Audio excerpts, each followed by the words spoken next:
Vamos pensar um pouco. E se a verdadeira chave para o sucesso nos negócios não for exatamente vender, mas sim servir? A gente vai mergulhar agora numa filosofia que é bem radical, que vira de cabeça para baixo a lógica do relacionamento com o cliente. Ela começa muito, mas muito antes de qualquer venda e se baseia numa ideia central: dar 100% sem esperar nada em troca.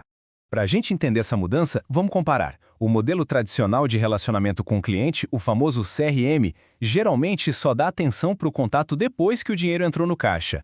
Ou seja, o relacionamento começa com a venda. Já essa nova filosofia, ela inverte completamente o jogo. Aqui, a relação nasce no primeiríssimo instante de interesse, sabe? No exato momento em que alguém sequer pensa em interagir com a marca. É uma virada de chave total.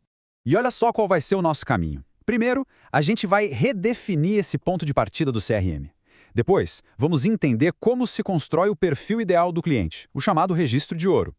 Em seguida, a gente vê como isso tudo possibilita uma experiência hiperpersonalizada, que junta o melhor da tecnologia com o toque humano. E para fechar, a gente chega na filosofia que amarra tudo isso, a regra do 100-0. Então, vamos começar expandindo a nossa definição. O relacionamento com o cliente não começa ali no caixa. Ele começa muito, muito antes, em lugares que, vamos ser sinceros, a maioria das empresas acaba ignorando. A jornada do cliente hoje em dia começa em qualquer um desses pontos aqui. Uma simples visita no site, um tweet, uma curtida no Facebook, uma ligação para atendimento ou até mesmo só entrar na loja para dar aquela famosa olhadinha. Cada uma dessas pequenas ações já é o começo de uma conversa, um sinal de interesse que essa nova filosofia faz questão de captar e valorizar desde o primeiro segundo. Tá, mas aí surge a pergunta. Como é que se gerencia toda essa informação espalhada? A resposta está na criação de uma fonte única da verdade, uma coisa que eles chamam de registro de ouro.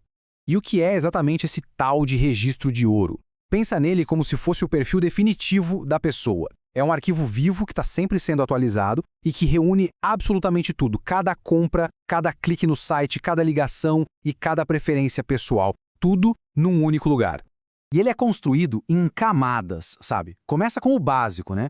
Perfil, dados demográficos, eventos importantes da vida da pessoa. Depois, a gente adiciona o histórico de compras. A terceira camada são todas as interações digitais. Mas a quarta camada, essa é a mais genial. É a voz do associado. São as anotações de uma pessoa real sobre por que alguém comprou um item específico ou, o que é ainda mais importante, por que decidiu não comprar. É a intuição humana dando tempero aos dados. Certo. Com um perfil tão rico em mãos, o que dá para fazer? O grande objetivo é parar de falar com a multidão e começar a ter conversas individuais, mas em grande escala. É aqui que todo aquele esforço de coletar dados se paga. A informação vira relevância, mostrando que a empresa realmente entende cada pessoa. E essa personalização vai muito além do conteúdo, ela chega até no canal de comunicação.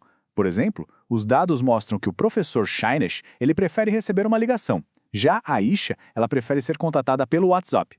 É a mesma empresa, com 2 clientes e 2 formas completamente diferentes de começar uma conversa. Por quê? Porque é assim que eles preferem. Simples assim.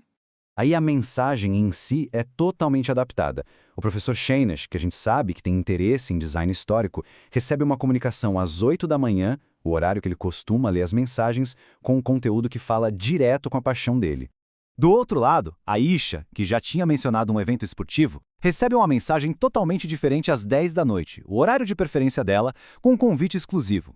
É o mesmo sistema, mas entregando 2 experiências que parecem únicas. Isso mostra, na prática, o poder dessa personalização, criando aquele sentimento de que a marca foi feita sob medida para cada um.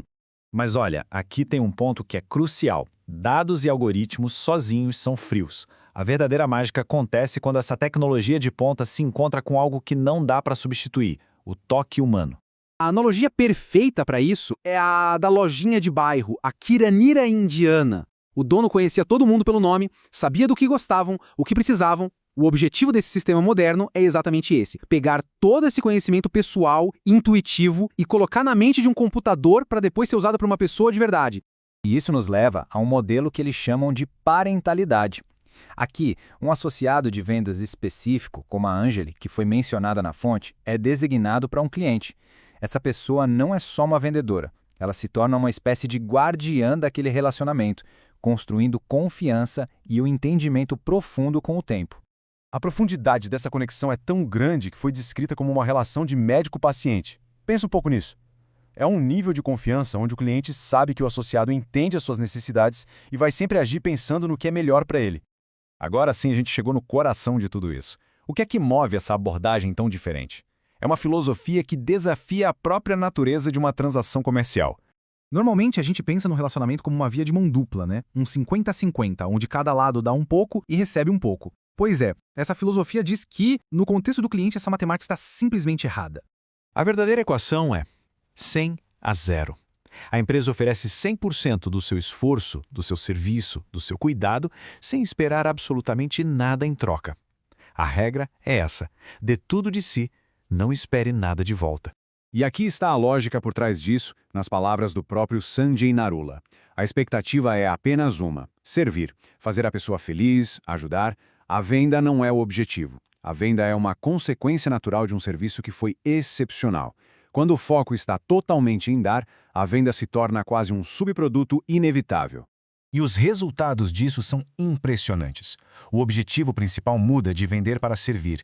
Isso não cria apenas clientes satisfeitos, mas transforma essas pessoas em verdadeiros fãs. Gente que adota a marca como parte do seu estilo de vida. E o mais paradoxal aqui, ao dar 100% e esperar 0%, a empresa acaba tendo um retorno de 200% em lealdade e em negócios. E isso tudo nos deixa com uma pergunta para refletir. Se essa abordagem funciona tão bem, talvez o futuro do relacionamento com o cliente e do varejo como um todo não seja sobre aperfeiçoar a arte de vender, mas sim sobre dominar a arte de servir.